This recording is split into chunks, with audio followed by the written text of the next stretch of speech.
সীমান্তে নিরাপত্তা জোরদার করা হলেও থেমে নেই পুশিন। প্রায় দিনই জোর করে মানুষকে বাংলাদেশে ঠেলে দিচ্ছে বিএসএফ।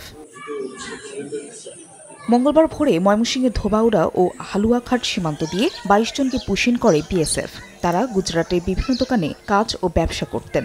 এ ঘটনায় বিএসএফকে প্রতিবাদ লিপি দিয়েছে বিজেপি। তাদেরকে আবারও আমরা বলেছি যে অবৈধভাবে যেন তারা না পাঠায়, যদি বাংলাদেশি হয়ে থাকে অবশ্যই তাদেরকে আমরা ফেরত নেব। পঞ্চগড় সদরে ২ সীমান্ত দিয়ে ২৬ জনকে পুশিন করেছে বিএসএফ। ১০ থেকে ১৫ বছর ধরে ভারতে অবস্থান করে আসছিলেন তারা।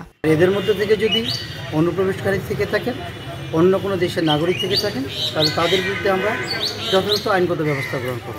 এছাড়া চাঁপাইনবাবগঞ্জের ভোলাহাটের চানশিকারি সীমান্ত এলাকার বেড়া খুলে ৮ জনকে বাংলাদেশে পাঠায় বিএসএফ। পরিচয় নিশ্চিত হওয়ার পর পুশিন হওয়া ব্যক্তিদের বিরুদ্ধে প্রয়োজনীয় আইনগত ব্যবস্থা নেওয়া হবে বলে জানায় বিজেপি। ফাহরিয়া ফারজানা, সময় সংবাদ।